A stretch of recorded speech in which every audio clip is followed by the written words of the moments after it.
Hey there, folks. Welcome back to another fascinating journey through the pages of ancient history and faith. Today I want to dive into a story that truly shows us the unstoppable power of God's will and the incredible protection He offers to those He loves. We're talking about the tale of Balaam and the Israelites, a story packed with unexpected twists, powerful lessons, and some pretty wild divine interventions. Picture this.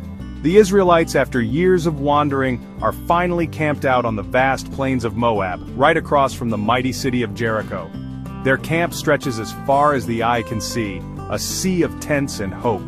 Balak, the king of Moab, looks out from his palace window and sees this enormous crowd. He gets super stressed, his heart pounding with worry as he realizes just how many Israelites there are. He's worried, folks, really worried. He fears that his kingdom could be overrun, and he feels powerless to stop it. So what does he do? He calls an emergency meeting with his advisors and comes up with a desperate plan. He sends his most trusted messengers on a long journey to summon Balaam, a prophet known far and wide for his ability to bless or curse with just a word. Now, Balaam isn't just any prophet. His reputation is legendary. People believe that whoever he blesses is blessed, and whoever he curses is in serious trouble. Balak's plan is simple but bold. Get Balaam to curse the Israelites, hoping that this will weaken them and save Moab from disaster. But here's where the story takes a fascinating turn. Balaam, before making any decisions, does something wise. He seeks God's guidance. He spends the night in prayer, asking what he should do. And God answers him directly, "Do not go with them. Do not curse these people, for they are blessed." It's a clear and powerful message. God's blessing is like a shield around the Israelites. No curse can touch them. Simple, right? But things are about to get even more interesting. Balak, however, is not a man who gives up easily. He sends even more important officials, this time with promises of incredible rewards and riches. They offer Balaam treasures, honor, and anything his heart could desire if he'll just agree to curse the Israelites. But Balaam stands firm. He says, "Even if Balak gave me his palace filled with silver and gold, I could not do anything, great or small, beyond what the Lord commands." Talk about integrity.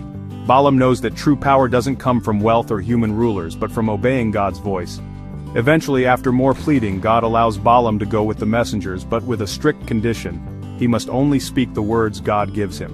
So, Balaam sets off on his journey, riding his faithful donkey. But on the way, something totally unexpected happens that changes everything. The angel of the Lord appears and blocks Balaam's path, sword drawn, standing as a warning.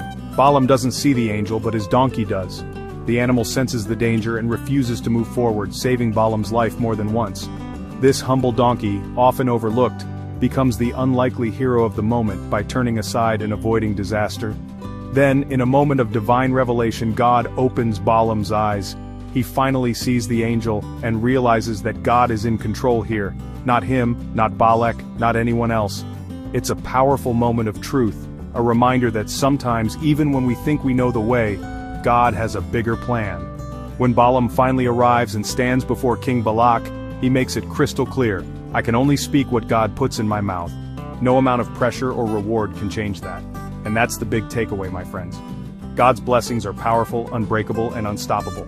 No curse, no scheme, no human plan can stand against those whom God has chosen to bless. His protection is like an invisible shield. It's a comforting thought, isn't it?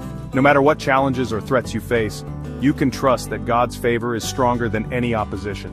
So next time you find yourself up against something tough, remember Balaam's story. God's got your back, and his plans for you are good. And hey, if you enjoyed this little journey through Balaam's tale and learned something new, don't forget to subscribe, follow, like, share, and drop a comment. Thanks for watching, and until next time, stay blessed.